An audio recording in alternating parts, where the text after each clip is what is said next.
بسم اللہ الرحمن الرحیم۔ آج ہم بات کریں گے غزوہ حمراء الاسد کے متعلق۔ 3 ہجری کے اندر یہ غزوہ پیش آیا 16 شوال کو۔ ہوا کچھ ایسے کہ ابو سفیان جس وقت احد کی لڑائی میں اپنے لوگوں کو لے کر واپس جا رہا تھا، روحہ کے مقام پر یہ ٹھہرا اور اس نے اپنے ساتھیوں سے کہا کہ اس وقت مدینہ منورہ کے اندر آپ صلی اللہ علیہ وسلم کی تمام جماعت جو ہے وہ زخمی بھی ہے اور کمزور بھی ہے اور بہت سارے شہید بھی ہو گئے ہیں، تو ہمیں چاہیے کہ ہم مدینہ پر جا کر حملہ کریں۔ لیکن صفوان بن امیہ جو تھا اس نے منع کیا، اس نے کہا کہ ایسا نہ ہو کہ وہ لوگ ابھی شکست کھا چکے ہیں، یہ نہ ہو کہ دوبارہ اگر ان سے مقابلہ ہو تو وہ لوگ جیت جائیں اور وہ جوش و خروش میں ہوں گے۔ تو آپ صلی اللہ علیہ وسلم تک اس بات کو پہنچایا گیا۔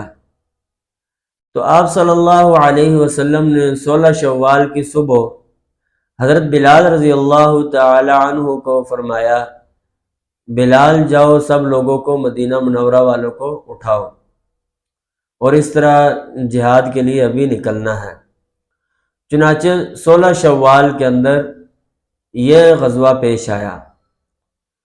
خیر صحابہ اکرام جمع ہوئے، اس میں حضرت جابر بن عبداللہ رضی اللہ تعالیٰ عنہ وہ صحابی تھے جو غزوہ احد میں شریک نہیں ہوئے تھے، تو انہوں نے اجازت چاہی، انہوں نے فرمایا اللہ کے حضور میں بھی جانا چاہتا ہوں۔ آپ صلی اللہ علیہ وسلم نے اجازت دے دی، کیونکہ حضور نے فرمایا تھا کہ دوبارہ جو یہ جنگ ہوگی اس میں صرف وہی لوگ شریک ہوں جو احد کی لڑائی میں شریک تھے، اور یہ جو صحابی تھے انہوں نے اجازت طلب کی، حضور نے ان کو اجازت دے دی۔ چنانچہ یہ پورا قافلہ جو ہے یہ تیار ہوا اور یہ مدینہ سے نکلا۔ تقریباً یہ 8-10 میل کے فاصلے پر ہے حمراء الاسد کا جو مقام ہے۔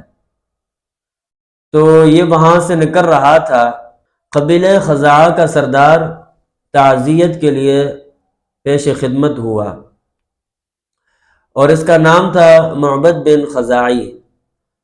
تو اس نے وہ احد کی لڑائی میں جو صحابہ شہید ہوئے ان کی تعزیت کے لیے آیا، آپ صلی اللہ علیہ وسلم سے ملاقات کی تو حضور نے فرمایا کہ ابھی ہم حمراء الاسد کے مقام پر جا رہے ہیں اور وہاں پر ہماری تیاری کا ارادہ ہے، وہاں پر جنگ لڑیں گے۔ خیر محمد بن خزاعی جو تھا یہ ملاقات کر کے گیا اور وہاں ابو سفیان سے جب ملاقات ہوئی تو ابو سفیان سے پوچھا کہ ہاں جی کہاں کا ارادہ ہے؟ تو ابو سفیان نے اس وقت کہا کہ ہم جو ہیں حضور صلی اللہ علیہ وسلم کے ساتھ جنگ کے لیے نکل رہے ہیں۔ تو محمد بن خزاعی نے کہا کہ وہ لشکر تو بہت جوش و خروش میں ہے، کہیں یہ نہ ہو کہ تمہیں شکست ہو جائے، بہتر یہ ہے کہ واپس چلے جاؤ، جنگ نہ لڑو۔ خیر وہ واپس مکہ چلا گیا۔ آپ صلی اللہ علیہ وسلم اس مقام پر پہنچے اور 3 دن قیام فرمایا اور پھر جمعے کے روز واپسی ہوئی۔